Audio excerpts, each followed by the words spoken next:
Hello viewers, welcome back to my channel. Recent డేస్లో ఎంతమంది get together పార్టీస్కి attend అయ్యారు, ఎంతమంది మీ ఓల్డ్ ఫ్రెండ్స్ని కలిశారు. సో చాలానే చూసాం యూట్యూబ్ వీడియోస్, ఇన్స్టాగ్రామ్ రీల్స్. అరే అందరూ కలుస్తున్నారే, మేము ఎప్పుడు కలుస్తాము, ఆ రోజు ఎప్పుడు వస్తుందా అనుకునే వాళ్ళం. బట్ వచ్చేసింది, మేము కలిసాము, మేము గెట్ టుగెదర్ పార్టీ అరేంజ్ చేసుకున్నాము. అందరం కాకపోయినా కనీసం కొందరమైనా గ్యాదర్ అయ్యాము, మా ఓల్డ్ డేస్ని మేము గుర్తు తెచ్చుకున్నాము. సో మీరు కూడా ఈ వీడియో చూసి మీ ఓల్డ్ డేస్ని, మీ ఓల్డ్ ఫ్రెండ్స్ని గుర్తు తెచ్చుకోవాలని నేను ఈ వీడియోని షేర్ చేస్తున్నాను. పూర్వ విద్యార్థుల ఆత్మీయ సమ్మేళనం, అలనాటి మధుర స్మృతుల కోసం మళ్ళీ ఒకరోజు. SSC batch number 2012-13. 12 సంవత్సరాలు గడిచిపోయాయండి అసలు. కానీ మేము ఇంకా అదే రోజుల్లోనే ఉండిపోయాం. నిజంగా ఎంతమందికి అనిపించి ఉంటుంది. అప్పుడు ఎలా అనిపించినా కూడా ఇప్పుడైతే అరే ఆ డేసే బాగుండే, అప్పుడే బాగుండే, అక్కడికి వెళ్ళిపోతే బాగుండు అని ఎంతమందికి అనిపించి ఉంటుంది కదా. సో మేము అదే ఫీలింగ్లో ఉంటుండే. పెద్దపల్లి ట్రినిటీలో చదివిన అందరికీ, ఆల్మోస్ట్ సీనియర్ జూనియర్స్ అందరికీ తెలిసే ఉంటాడు ఈ sir, George Reddy sir. English subject చెప్పేవాళ్ళు. సో హ్యాపీ ముచ్చట ఏంటంటే సార్ ఒక కొత్త స్కూల్ పెట్టడం జరిగింది, హాలీ ఫేతి స్కూల్ అని. సో మా ఓల్డ్ ఫ్యాకల్టీ, మాకు చెప్పిన ఫ్యాకల్టీ కూడా ఆల్మోస్ట్ ఇదే స్కూల్లో వర్క్ చేస్తున్నారు మాకు తెలిసి. మేము ఆ సార్ దగ్గరికి వెళ్ళి మేము పర్మిషన్ అడగగానే మాకు అసలు పర్మిషన్ ఇవ్వడం చాలా గ్రేట్. అసలు మేము చాలా హ్యాపీ ఫీల్ అయ్యాము. సార్ చాలా బాగా స్పీచ్ ఇచ్చారు. బట్ మా ఆడళ్ళ ముచ్చట్లు అడుస్తాయి, అవే ముచ్చట్లు. సో సార్ స్పీచ్ కంటే మా ముచ్చట్లు ఎక్కువ వినిపిస్తున్నాయి. సో నేను అందుకే వాల్యూమ్ తక్కువ చేశాను. మా తెలుగు టీచర్ శ్రీలత మ్యామ్, ఏ బ్యాచ్ అయినా, ఏ స్కూల్ అయినా తెలుగు మేడంకి హ్యూజ్ రెస్పెక్ట్ అనేది ఉంటుంది. సో మా ఫేవరెట్ మేడం మా తెలుగు టీచర్ అని చెప్పుకోవడానికి మేము గర్వంగా ఫీల్ అవుతాం. సో మేడం అయితే చాలా బాగా స్పీచ్ ఇచ్చారు, కంపల్సరీ మీరు వినాల్సిందే. అరే దోస్తులు, మన ట్రినిటీ సీనియర్స్ జూనియర్స్ చాలామందే ఉన్నారు. సో మీకు కనుక నా వీడియో షేర్ అయితే మేము ట్రినిటీ స్కూల్ అని ఒక కామెంట్ని లీవ్ చేయండి. ఎందుకంటే మనకు ఆ పర్సన్ తెలియకపోయినా, వాళ్ళ మొహం తెలియకపోయినా, మేము అదే స్కూల్ అని చెప్పగానే అరే మనోళ్ళు, అరే మా వాళ్ళు, మా స్కూల్ వాళ్ళు అనే ఒక ఫీలింగ్ కలుగుతుంది. సో ప్లీజ్ నా కోసం ఒక కామెంట్ని లీవ్ చేయండి మీకు కనుక షేర్ అయితే. Pushpalatha ma'am, social teacher. Madam కూడా చాలా బాగా స్పీచ్ ఇచ్చారు. నిజానికి వీళ్ళందరినీ చూస్తుంటే అప్పుడు చాలా భయం వేస్తుండే, మేడమ్స్ అంటే చాలా భయం ఉంటుండే. బట్ ఇప్పుడు చాలా స్వీట్గా, లైక్ మా ఫ్రెండ్స్ లాగా మేము పార్టీ మొత్తం ఎంజాయ్ చేయడం జరిగింది. చాలా హ్యాపీ అనిపించింది. అప్పటికంటే ఇప్పుడు చాలా బాగా అనిపించింది. సో ఆ పక్కనే ఉన్న మేడం హజ్రా మేడం, చాలామందికి తెలిసే అంటే ట్రినిటీలో చదివే వాళ్ళందరికీ మేడం ఇప్పటికీ ఇంకా టీచింగ్ చెప్తున్నారు. సో పక్కన madam Durga ma'am, science teacher. నిజానికి మా స్కూల్ గురించి తీసిన, మా ఫ్యాకల్టీ గురించి తీసిన ఫస్ట్ మాకు గుర్తొచ్చే నేమ్ దుర్గా మ్యామ్. మేడం చాలా స్పెషల్ మాకు. సత్యనారాయణ సార్ సోషల్ చెప్పేవాళ్ళు. నిజానికి సార్ అంటే చాలా భయం ఉంటుండే. నిజానికి స్కూల్ మొత్తం హడల్ సార్ అంటే, చాలా స్ట్రిక్ట్ ఉంటుండే. బట్ ఇప్పుడైతే సార్ మాకు చాలా హెల్ప్ చేశారు ఈ గెట్ టుగెదర్ సక్సెస్ అవ్వడానికి. సారే చాలా హెల్ప్ చేయడం జరిగింది. నిజానికి మాకు కావాల్సిన ఏర్పాట్లన్నీ సారే చూసుకోవడం చాలా గ్రేట్. అసలు నిజానికి థ్యాంక్ యూ అని చెప్పడం కంటే అసలు చాలా చిన్నది థ్యాంక్ యూ అని చెప్పడం కూడా. మేము ఎప్పుడు మిమ్మల్ని గుర్తుంచుకుంటాం సార్, మీరు ఎప్పుడు గుర్తుండిపోతారు అంతే. వినోద్ కుమార్ సార్ బయాలజీ చెప్తుండే. నిజానికి సార్ పీరియడ్లో చాలా ముచ్చట్లు పెట్టేవాళ్ళం మేము. రమేష్ సార్ మ్యాథ్స్ సబ్జెక్ట్ చెప్పేవాళ్ళు. శ్రీనివాస్ సార్ కూడా మ్యాథ్స్ చెప్పేవాళ్ళు. Kumar sir maths and physics చెప్పేవాళ్ళు. సతీష్ సార్ హాస్టలర్స్కి చెప్పేవాళ్ళు. ఎంతమంది చెప్తారనుకుంటున్నారు కదా. నిజానికి మై 3 సెక్షన్లు అండి, 3 సెక్షన్లు. చాలా స్ట్రెంత్ ఉండే, ఆల్మోస్ట్ 40, 30, 25 అట్లా 3 సెక్షన్స్ లాగా డివైడ్ అయ్యి ఉండే. నిజానికి ఒక్కొక్కరి గురించి ఇలా మాట్లాడుతుంటే అరే ఒక్కొక్క సార్ మేడంతో అసలు ఆ క్లాస్ రూమ్లో ఎన్ని జ్ఞాపకాలు ఉంటుండే. అరే వాటన్నిటిని మనం మర్చిపోయామా అనే ఒక ఫీలింగ్ అనేది కళ్ళలో వాటర్ వచ్చేలాగా చేస్తుంది. యాక్చువల్గా చెప్పాలంటే మనకు ఊహ తెలిసినప్పటి నుండి మనం స్కూల్ ఫ్రెండ్స్ వీళ్ళే అన్నట్టు. సో ఎక్కువ టైం మనం స్కూల్లోనే స్పెండ్ చేయడం. ఆల్మోస్ట్ మేమందరం చిన్నప్పటి నుంచి ఒకే స్కూల్లో చదువుకునే వాళ్ళమే. కొందరు స్కిప్ అయి ఉంటారు. బట్ అందరూ చిన్నప్పటి నుంచి ఆల్మోస్ట్ 1 to 10 దాకా అదే స్కూల్లో చదువుకున్న వాళ్ళం మేమన్నట్టు. సో మచ్ ఫన్, ఎన్నో విషయాలు, ఎన్నో ముచ్చట్లు, ఎంతో టైం. నిజంగా అసలు తిరిగి రావు. బట్ ఇట్స్ నో వర్డ్స్ కూడా రావట్లేదు చెప్పడానికి. నిజంగా ఎంత బాగుంటుండే కదా ఆ రోజులు. చాలా మిస్ అయిపోయాం. We miss you friends. నిజానికి మనం ఫ్యూచర్లో మళ్ళీ కలవాలి, ఫుల్ స్ట్రెంగ్త్తో కలవాలి, ప్రతి ఒక్క పర్సన్ ఎలా అయ్యారనేది చూసుకోవాలి, తెలుసుకోవాలి. ఇక చాలా ఆపేస్తావని సోది అనుకుంటున్నారు కదా, ఆపేస్తానండి బాబు. నా దగ్గర కూడా ఏం లేదు మాట్లాడడానికి. సో పార్టీ మొత్తం కవర్ చేశాను. వీడియోని ఎండ్ వరకు చూడండి. ప్లీజ్ నా కోసం ఒక కామెంట్ని లీవ్ చేయండి, మీకు ఎలా అనిపించిందో.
Very warm welcome to you. And today we are gathered to celebrate and listen me and the program. After a long time we are gathered here with a program and small celebration program we are now like to request Lisa to extend the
ఈనాటి ఈ కార్యక్రమానికి ఆత్మీయ సమ్మేళనం పేరు వినగానే ఒక్కసారి మీ అందరి మొహాలు నాకు యూనిఫామ్లో గుర్తుకొస్తుంది. మీకంటే మీ పిల్లల సంఖ్య ఎక్కువ ఉంది ఇక్కడ. అంటే నెక్స్ట్ జనరేషన్కి నాంది పునాది మీరయ్యారు. మేము చెప్పాము మంచి సభ్యత సంస్కారం నేర్చుకున్నారు అని అనుకుంటున్నాను. ఎందుకంటే ఈనాడు అమ్మాయిలైనా భయపడకుండా మాకు టీచర్స్కి సన్మానం చేయాలి అనేటువంటి ఒక ఆలోచనతో ఇంతమంది ఏకమయ్యారు. ఇంకా ఉన్నారు కానీ ఏదే కానీ ఒక్కరితోనే ప్రారంభం అవుతుంది. ఆ ఒక్కరు ఎవరో ప్రత్యేక ధన్యవాదాలు వారికి. వాళ్ళు ఎక్కడ ఉన్నారో ప్రత్యేక ధన్యవాదాలు మీ అందరికీ. ఎందుకంటే ఒక్కరు ఆర్గనైజేషన్ అందరూ కలిసి మళ్ళీ మీ టీచర్స్ని తీసుకున్నారు. మా కళ్ళల్లో మళ్ళీ మిమ్మల్ని ఒక్కసారి మళ్ళీ ఆ రోజు గుర్తు చేసుకునేలా చేశారు. తర్వాత మీరందరూ ఆల్రెడీ మంచి ఎడ్యుకేషన్లో ఉన్నారు. అయితే ఇంకోటి ఏంటంటే ఎవరెవరైతే సార్ చెప్పినట్టు ఎవరైతే హౌస్ వైఫ్ ఉంటున్నారో భవిష్యత్తు ఇక్కడికి ఆగిపోలేదు. ఖచ్చితంగా కాంపిటీషన్ ఉంటుంది. మీకు ఏది రాసిపెట్టుందో. ఎందుకంటే పెళ్ళైన తర్వాత పిల్లలైన తర్వాత చదువు మొదలుపెట్టి నేను నాకంటూ ఒక జాబ్ వచ్చేసింది. ఎప్పుడు వెంటనే రాలేదు చదువుకున్నాక వెంటనే. కాబట్టి మీకు కూడా ఏదుందో ఒక్కసారి సెర్చ్ చేయండి. ఈ ఈ పిల్లల లోకాన్ని కాస్త వరకు చూడండి, జాగ్రత్తగా చూసుకోండి. చక్కగా వాళ్ళకి ఇచ్చేటువంటి మోరల్ వాల్యూస్ వాళ్ళకి ఇవ్వండి. మీ ప్రపంచాన్ని అక్కడికి ఆపకండి, ఉన్నత స్థాయికి ఎదగండి.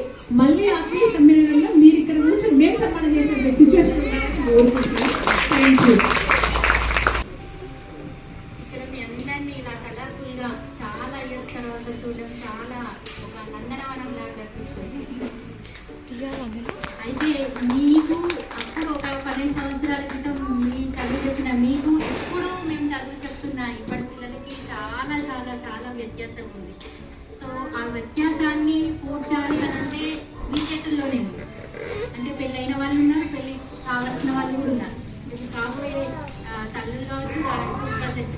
కాబట్టి మంచి పౌరులని మేము తీర్చిదిద్దే పౌరులని ఎంత బాధ్యత ఉందో తల్లులది కూడా అంతే బాధ్యత ఉంటుంది. కాబట్టి ముఖ్యంగా అందరూ కోరుకునేది ఒక ఏంటంటే నీరము సప్త లోహమున నిలిచి అనామకమైన సించు ఆ నీరమే నలని సంస్థితమై తనచు ఆ నీరమే సుత్తులో బడి మణిత్వం గాంచు సమంచిత ప్రభన్ పౌరుష వృత్తులిట్లరము మధ్యము నిత్తము గొల్చు వారికి.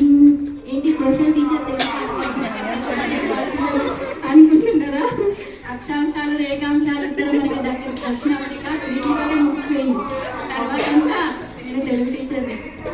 అంటే ఎందుకు అంటే మనం ఎలాంటి కుటుంబంలో నుండి వచ్చినాము అనేది ఖచ్చితంగా ఆ పిల్లల మీద ప్రభావితం చూపిస్తుంది. ఒక నీరు ఏ విధంగా అయితే ఇనుము మీద పడి పేరు లేకుండా మొత్తం అవాపరేట్ అవుతుందో, అదేవిధంగా తామరాకు మీద పడితే ఎలా ఆ కాసేపు ముత్యంలాగా మెరుస్తుందో, అదే ముత్యపు చిప్పలో పడితే అది ఎంత విలువైన ముత్యంలాగా మారుతుందో, ఒక కుటుంబం నుండి వచ్చినటువంటి ఆ యొక్క పిల్లల భవిష్యత్తు కూడా అంతే విలువలు, వాళ్ళ స్థాయి, వాళ్ళ విలువలు కూడా ఆ విధంగానే మారిపోతాయి. అప్ అండ్ డౌన్స్ ఉంటాయి.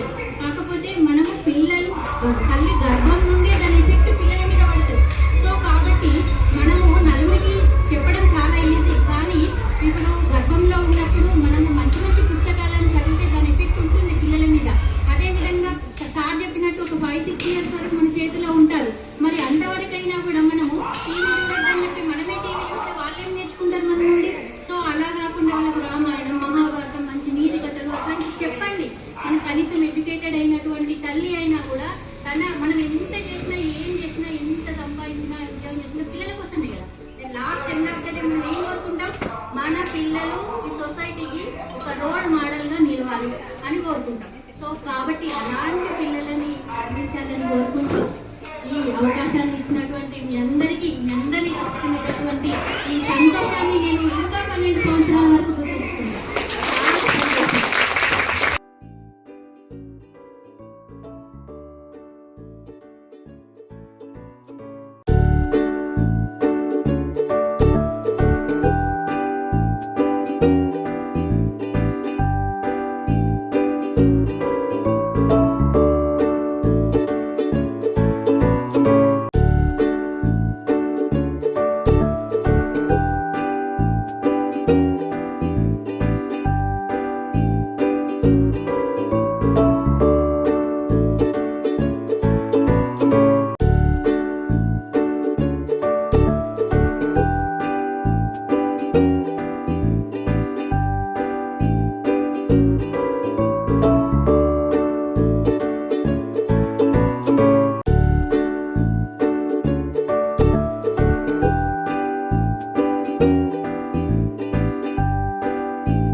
పెట్టుకున్న పాట ఏది డాన్స్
ఉపాధ్యాయులకు తోటి విద్యార్థులందరికీ మా మిత్రులకి ధన్యవాదాలు.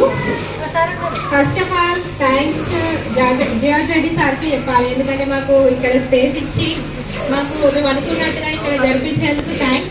అండ్ ఇంకా స్పెషల్ థ్యాంక్స్ సత్యనారాయణ సార్కి చెప్పాలి. మీకు అమ్మాయి అయినా కూడా మా కార్యక్రమాన్ని ముందుకు నడిపించి ఇంత ముందుకు తీసుకొచ్చినందుకు సత్యనారాయణ సార్కి స్పెషల్ థ్యాంక్స్. అండ్ అందరికీ మీ పనులన్నీ మానేసుకొని వచ్చినందుకు అందరికీ ఒకసారి పేరు పేరుగా థ్యాంక్స్ చెప్పుకుంటున్నాను. నువ్వే హార్డ్ వర్క్ చేసి అందరినీ మోటివేట్ చేసి ఎందుకంటే ఎక్కువ రెస్పాండ్ అవ్వకపోయినా ఎందుకులే అని ఊరుకున్నా కూడా అసలు గ్యాప్ తీసుకోకుండా రోజుకు ఒక 10 సార్లు వస్తున్నారా అని ప్రతి ఒక్క మెంబర్కి కాల్ చేసి డబ్బులు కలెక్ట్ చేసి పిల్లలు తనకి చిన్న చిన్న పిల్లలు